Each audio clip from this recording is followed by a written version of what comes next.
All right, Nuggets fans, welcome into Pickaxe and Roll, brought to you by our good friends here at Mile High Sports. I am your host, Ryan Blackburn at NBA Blackburn on Twitter, part of the Mile High Sports Podcast Network, and I'm here. I am excited to talk about the Denver Nuggets on this Thursday morning, recording on Wednesday night, going to upload on Thursday, just like I have done in the past for previous episodes.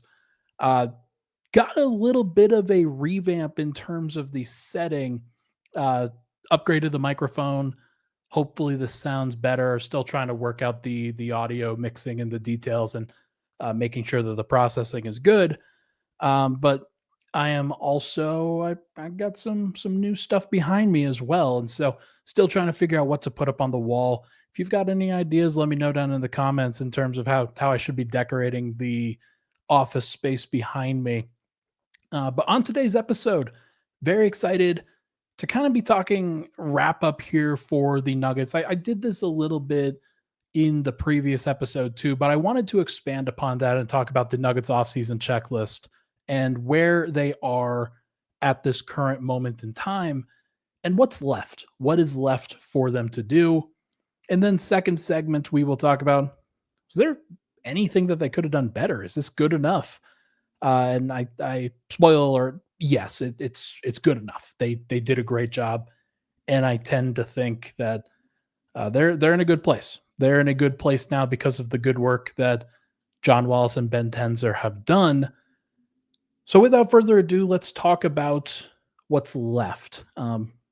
If you have been living under a rock for a little bit, you know that you don't know that the Nuggets traded Michael Porter Jr. in a first-round pick for Cam Johnson.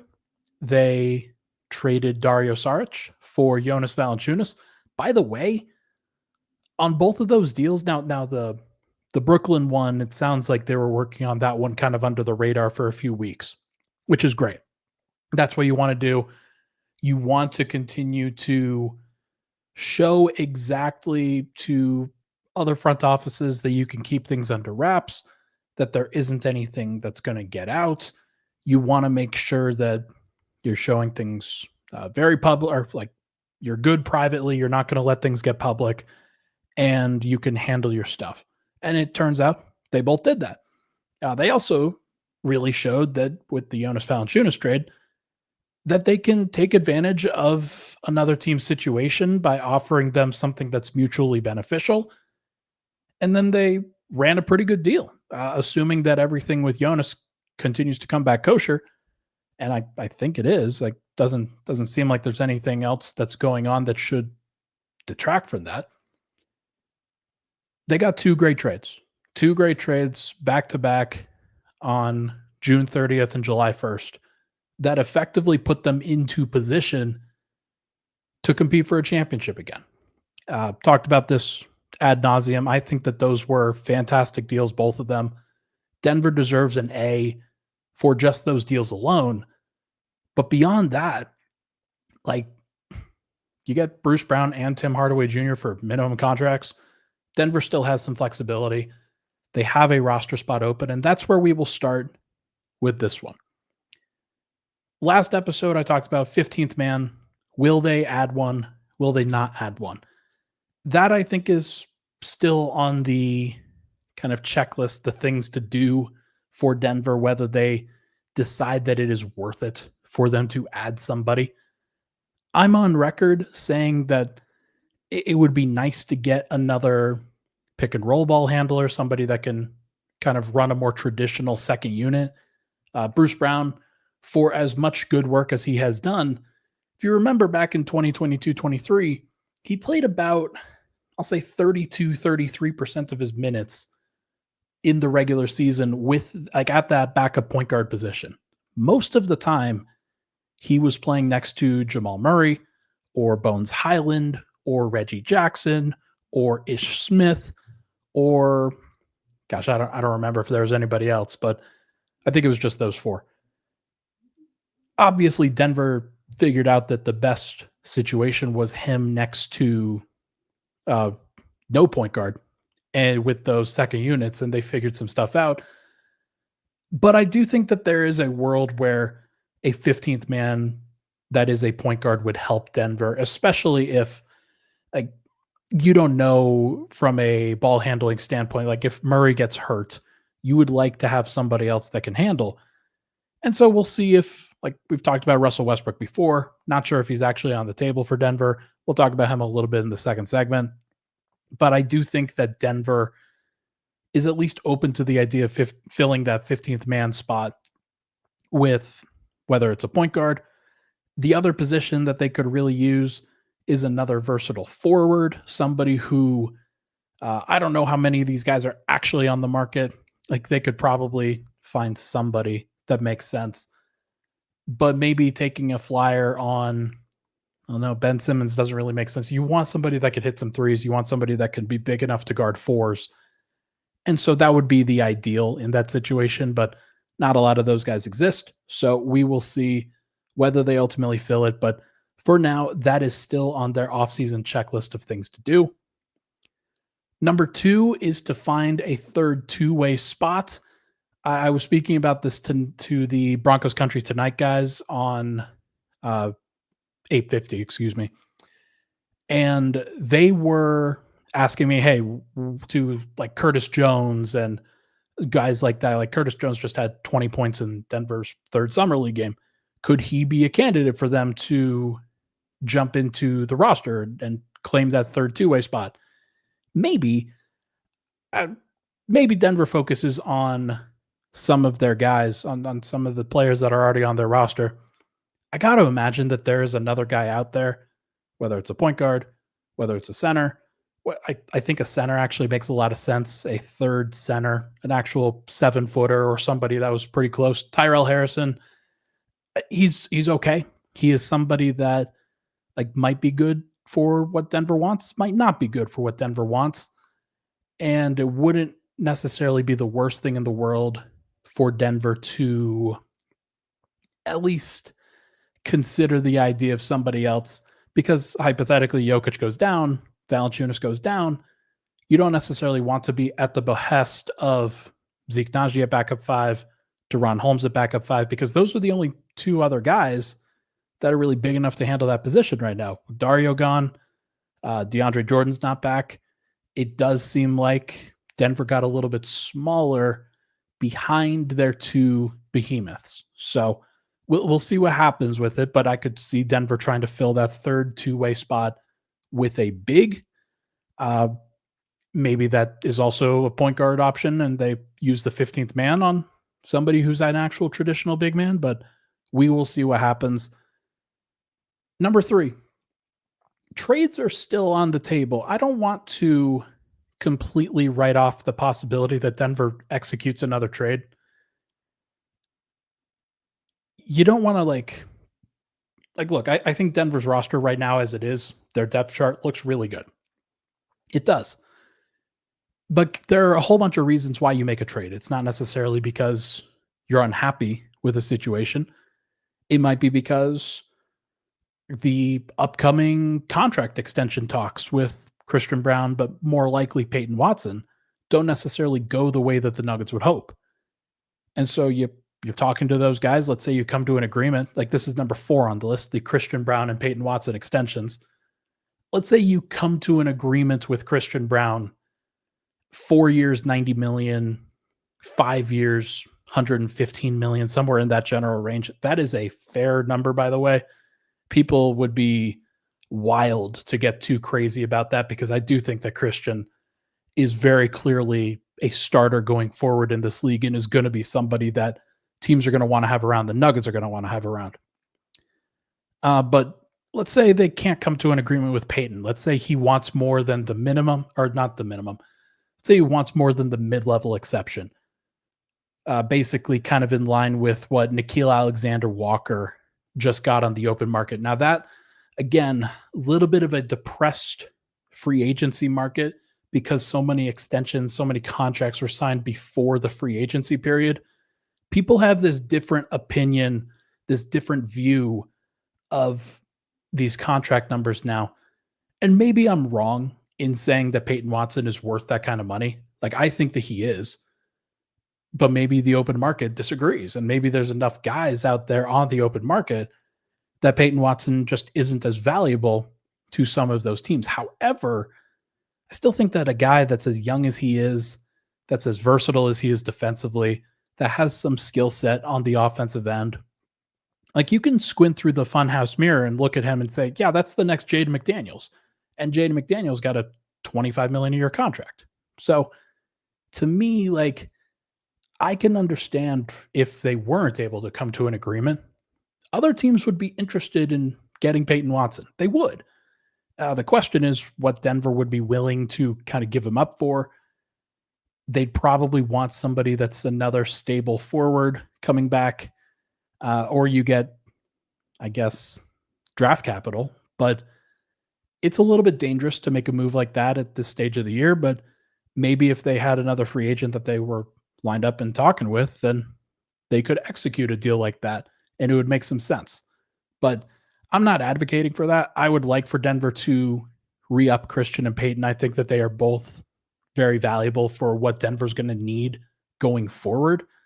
But we'll see. We'll see what happens. Number 5, I never really discussed this, I don't think. It blends together doing the shows that I do. But no Nikola Jokic extension. I don't think that that was a like, oh, wait, I did talk about this. I addressed this from a money standpoint. The reason why he's doing what he's doing, he's talking the way that he's talking. His agency's talking the way that they're talking. They have a justifiable reason to wait and to lock him in for more money. Whether that's actually what the reason was, like we don't have any reason to doubt. But like you just never want to leave that up to chance if at all possible. So hopefully it's not a problem. I do think that Denver, with all the things that I've talked about, with all the things that Ben Tenzer, John Wallace, those guys have done lining up the team, I do think they have done enough to warrant Jokic's trust on this front. But if there is still something that is preventing him from signing that extension, then the Nuggets have to figure it out. They like, if there was an actual reason why he didn't sign it other than the $80 million in 2030 or whatever it is, then the Nuggets have to come down to the bottom of that. They have to get down to whatever that is and rectify that situation. And I won't speculate on what that is because I don't know. But I do think that the most important thing that the Nuggets can do in any offseason is make sure that Nikola Jokic is locked up for as long as possible. That's obviously you want the best player of the world on your team, ready to go.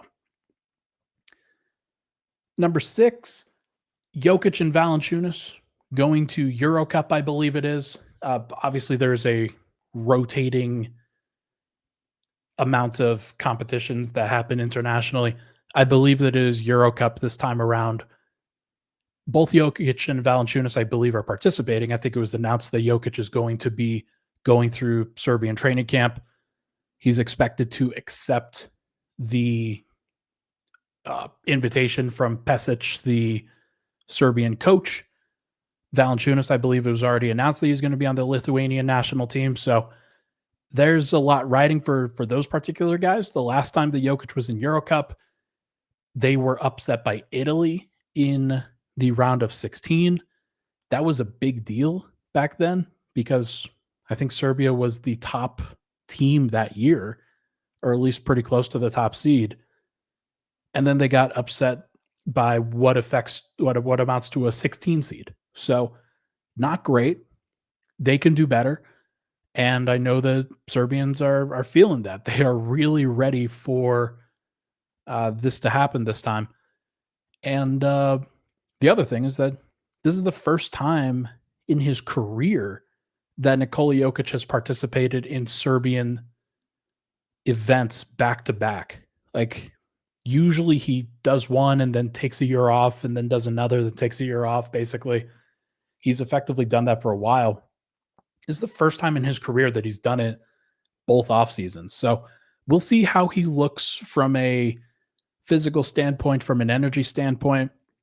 But I got to say, like, it's really great that they've got Valanciunas because the last times that Jokic has been going to do events overseas with Team Serbia, he hasn't been like fully ready to go from an energy standpoint at the beginning of the year The numbers don't necessarily reflect that, but just anecdotally, thinking about where his mind's been at, how he approaches certain situations, a lot of those times he'll ease into those seasons.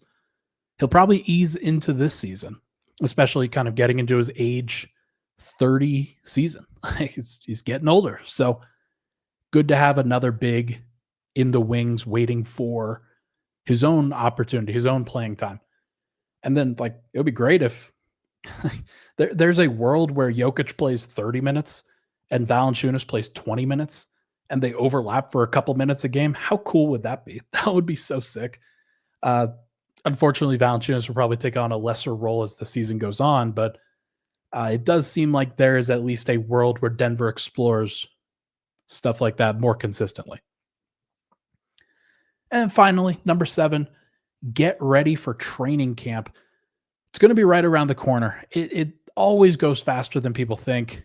Now, from a content standpoint, this thing is going to slow down. We're going to start talking about a couple of different things. I'm probably going to take a couple weeks off here or there, but it does move quickly. And there will be stuff, whether it is the Euro Cup, whether it's the schedule release, whether it's NBA rankings that come out.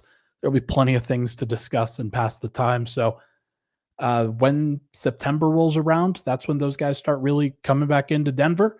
And I'm sure that those private runs are going to be very interesting, very intense.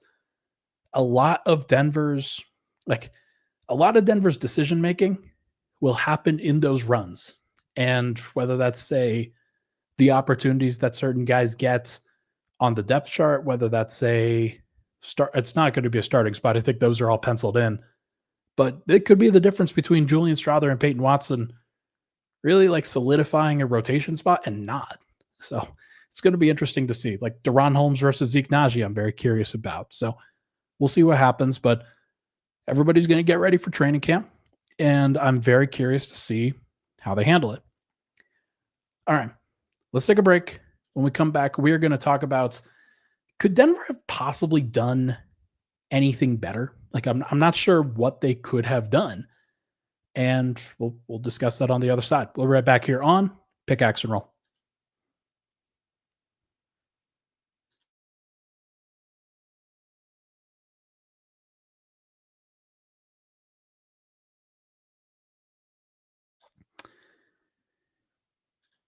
All right, we are back. Pickaxe and Roll. Ryan Blackburn here. Thank you so much for tuning into the show. Hit that like button, hit that subscribe button. Would really, really appreciate it. Okay, let's get into what could the Nuggets have possibly done better than what they've done this offseason, because I struggle to think about things that I would have done differently, kind of going from point A to B than what the Nuggets did. And I'll start off with saying this. I did not think that a Cam Johnson for Michael Porter and 1 first-round pick trade was going to be on the table.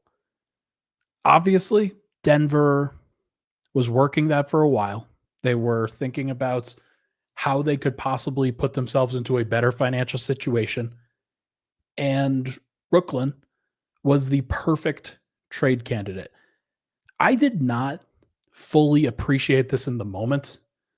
Jordi Fernandez, being the head coach in Brooklyn, gave Denver such a big leg up in their negotiations, because when you are trading one player for one player and a pick to kind of offset the balance, Jordi Fernandez definitely was approached by Sean Marks and the Brooklyn front office and asked about his opinion of Porter and what they were going to be getting. What kind of player are you? What kind of person are you? Are you going to be working hard? Is this a situation where you leave a title contender and you just kind of relax? And that's a good thing about Michael Porter. He's not going to relax. He has goals. He has aspirations. I'm not sure how well his health is going to hold up in this kind of amped up situation. But I do think that one of the reasons why they were able to make that deal was because Jordi Fernandez vouched for Michael Porter. And so if he hadn't, like, think about if he had not done that. Denver trading what is a very expensive small forward starter in Porter for an inexpensive starter in Cam Johnson, who makes far less money. Over the course of the next 2 years, he's going to make about 35 million less, I believe is the number. That's crazy. That is a crazy disparity. And that was enough, obviously, for Denver to fit Jonas Valanciunas into a trade exception. And by the way, there's still some ambiguousness in terms of like, are they a first apron team? Are they not a first apron team? Are they a tax team? Are they not a tax team? They are still figuring stuff out. I mean, they have better knowledge of this than I do, but I'll be asking those guys over the course of these next couple weeks, just kind of when things all settle, the order of operations on this stuff, how did it work out? We kind of discussed it. We thought about it. We tried to figure out the way that they were going to do it. And so by getting that Cam Johnson trade done sooner rather than later, the Nuggets were able to clear up space for a trade for a backup center. And not only did they get, like, I think people are going too far when they say Jonas is still a starting caliber center. I don't think he is that. I think that I could name 30 centers that are better than him. But that doesn't mean that he's not a really good backup. Like, he is a really good backup. And you do have to pay money for those guys. Like, there's a variety of names that you could throw out there. Al Horford is still a free agent. We'll see whether he signs. But like Luke Cornett just signed for $10 million a year. I think I would rather have Valanciunas than Luke Cornett. Now, they provide different skill sets. There are certain things that Cornett is obviously better at than Valanciunas is. But for Denver and their purposes, there were very few players that they could get as a backup to Nikola Jokic that would have served a better purpose for them if the goal was to just keep Jokic fresh. So much of what Calvin Booth did for the backup center position while he was with Denver, while he was running things, he didn't think it mattered as much from a roster building standpoint. And I don't blame him for that. I don't blame him, because when you got Jokic, you're obviously going to play him. Like, you can play him 36 minutes a night in the regular season. You can play him 40 minutes a night in the playoffs. You do not want to spend premium assets in order to get like 8 minutes of backup center play in the playoffs. You don't want to do that. Of course, Denver didn't do that in this case. They got Dario Saric, or they used Dario Saric, and like, that's not a premium asset. I was wondering if Denver was going to have to sell him off in order to make that happen. I mean, think about this from last year's perspective. Reggie Jackson, a player that Denver didn't want anymore, picked up his player option, about 5.1, 5.2 million. And Denver, they go too quickly without making themselves available to make a trade like the Dario Saric for Jonas Valanciunas trade. They trade Reggie Jackson along with 3 second-round picks to Charlotte just to take on that salary for effectively no reason. Like, there really was no reason other than to pay Dario Saric and stay under the second apron.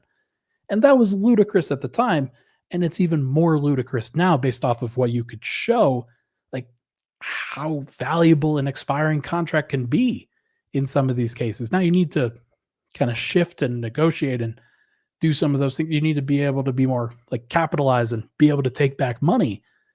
But Denver was able to do that with the Cam Johnson trade. It was such a big deal that they did that.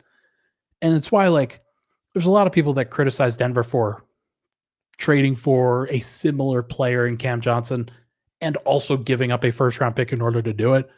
That is the price of doing business, to add the kind of players that Denver did. It just is. Is the way that they had to make it done.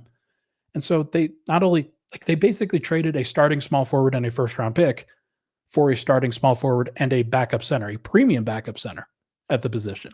So really good stuff. And I think it's a very valuable deal that Denver just did. And so was there anything else that they could have done in that situation that would have been better? Not really. Like, not that I can see. I'm not going to be like an all-seeing eye over here.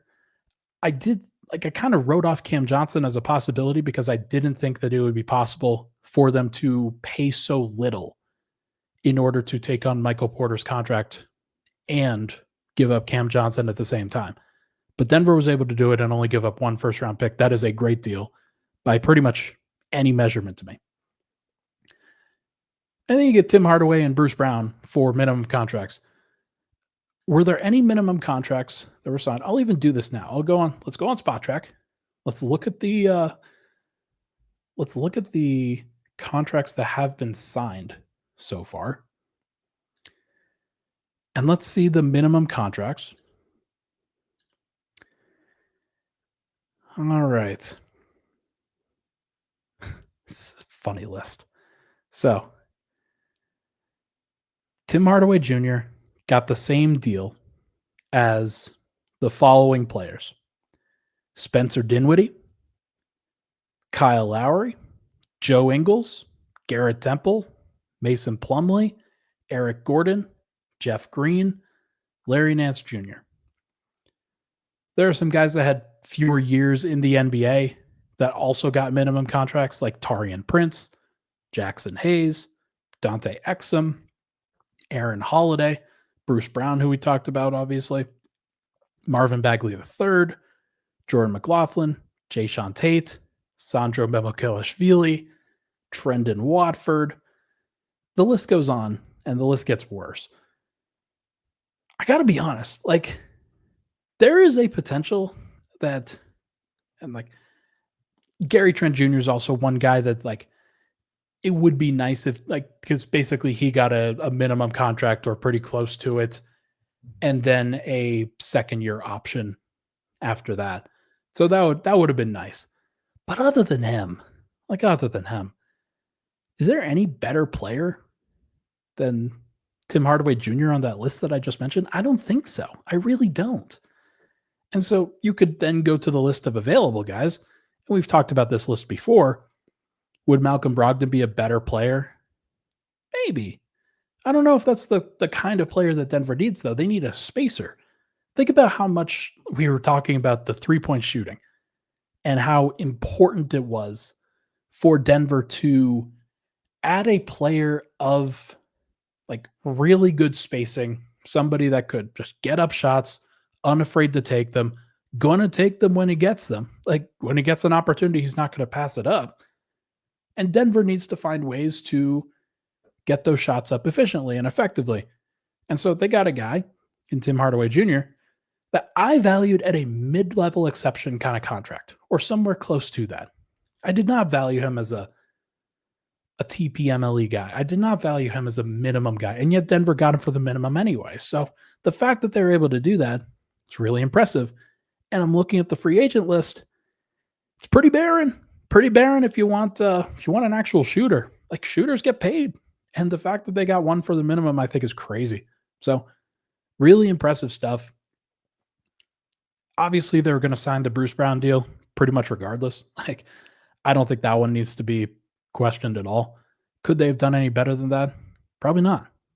Honestly, you have a guy that knows the system, that you trust, that can impact both sides of the floor, and is going to be okay filling a role.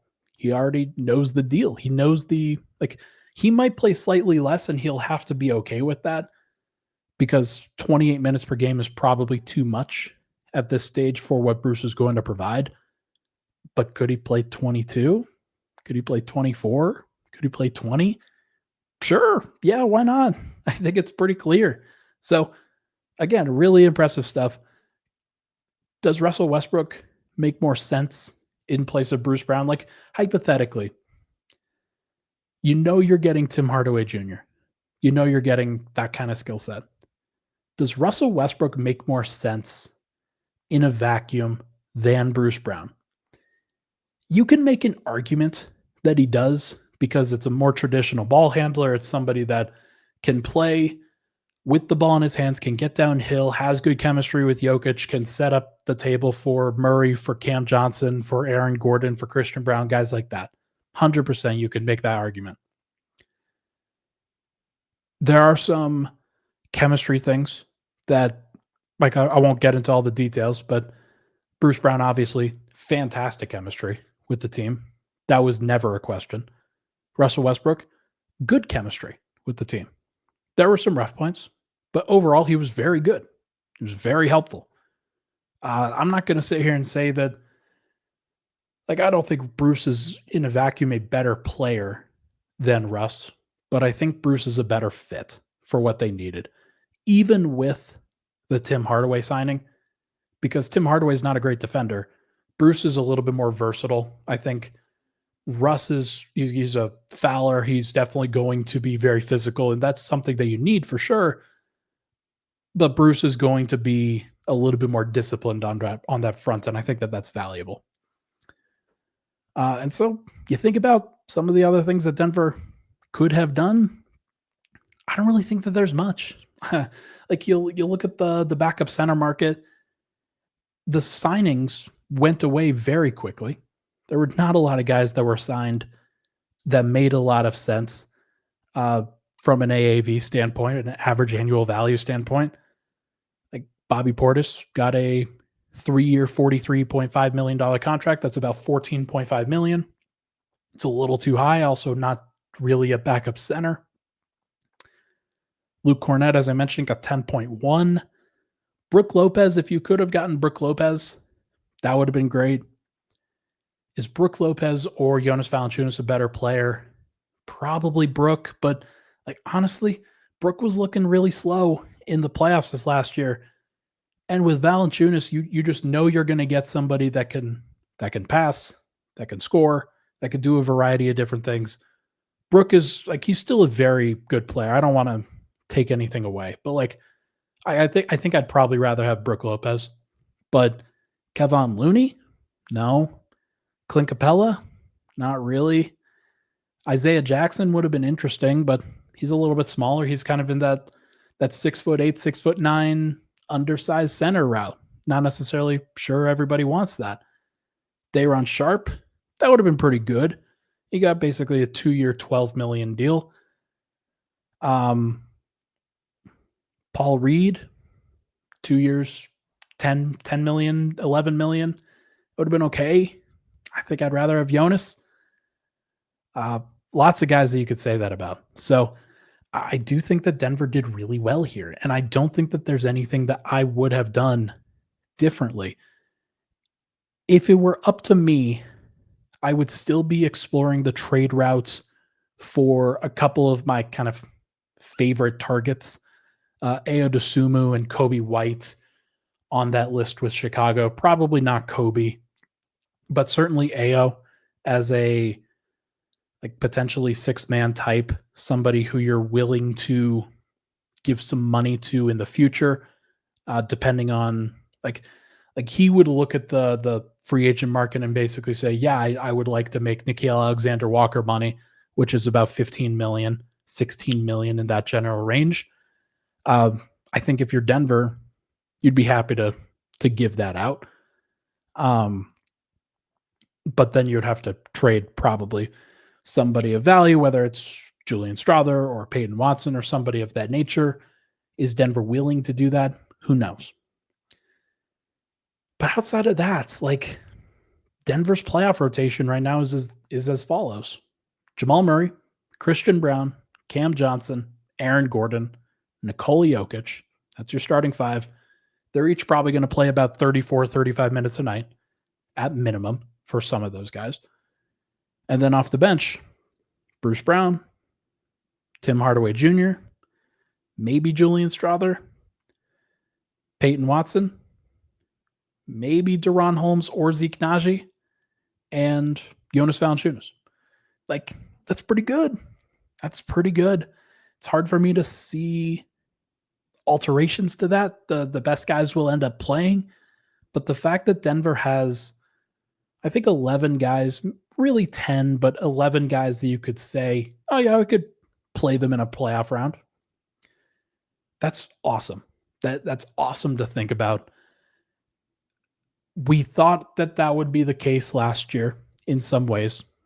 There was a little bit more copium, a little bit more kind of wishful thinking last year from that perspective.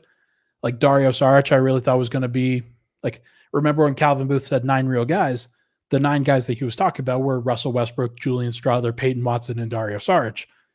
That ended up not really being the case. It ended up being 7.5 with Russ, Peyton, and then Julian playing half the time. So now Denver definitely gets another guy in Jonas that you can trust. I really do. Like his baseline has always been higher than Dario Saric. So I don't think that Denver has anything to really worry about from that. Knock on wood. But you've also got just another shooter and another kind of 3-and-D type that you can trust. And I think that will make things easier from a lineup mixing and matching standpoint. That's the most important thing when you've got 5 starters that are going to play 35, 36, 40 minutes. So you just need guys that can fill in around what you have. You don't need game changers. You need players that can do a job. And that's all it is. Like, if you do your job well enough, you'll be a game changer, especially in a playoff environment where every little possession matters. And if you do well on 5 straight possessions, that could be the difference between winning and losing in a bench stint. So Denver has that. I really do think that. And I think that they are well set up, as I've talked about before, 55 to 60 wins, somewhere in that general range. Even if Jokic sits, you think back to 2023, they won 53 games. They coasted in those final 15 or so. They could have won more if they wanted to. They didn't. And then the next year they won 57 because they couldn't coast. They were trying to go get a 1 seed, and then both Minnesota and OKC each had 57 wins or so. And so Denver had to fight. And they were, I think, a slightly worse team despite the fact that they had a better record. This year is going to be a lot more like 22-23, where it's going to be a lot more natural in terms of the amount of wins that they can get. The question is how hard they want to fight, how hard they feel like they need to fight. If they feel like they really want home court advantage, they're going to have to go for 60 plus because OKC's not going anywhere. I don't think the Houston's going to be that kind of team to win 58, 59, but maybe they do. Maybe there's another team that steps up too. But if it's Denver and OKC trying to outwin each other by the end of it, you're probably looking at 60. You're probably looking at that general range. And that'll be very interesting to see if Denver has the discipline, the desire, the wherewithal to kind of get to that level. Because I think they have the talent. They may not quite have the horses to keep up with OKC in their youth, but we'll see. We'll see. The sense that you get is that everybody feels kind of revitalized. There's a little bit better energy. There's a lot more desire to talk about, oh yeah, new group, new team, new locker room, things like that. And if that's the case, then I think the change will be good in this regard. It's not like they needed a massive change. They got a good shift. They got a good culture reset over the course of the last year. And now it's going to be on the players to figure out how much they want to capitalize on that. We will see what they do. All right, folks, that is going to do it for this episode of Pickaxe and Roll, brought to you by our good friends here at Mile High Sports. Thank you so much for tuning into the show. Hope you like the new setup. Hope you like the new sound. Hopefully it sounds okay. Give me some tips if you are still trying to figure that out, if you still want something different out of me. Thank you so much for tuning into the show. Hit that like button, hit that subscribe button on the way out. I will talk to you guys very soon.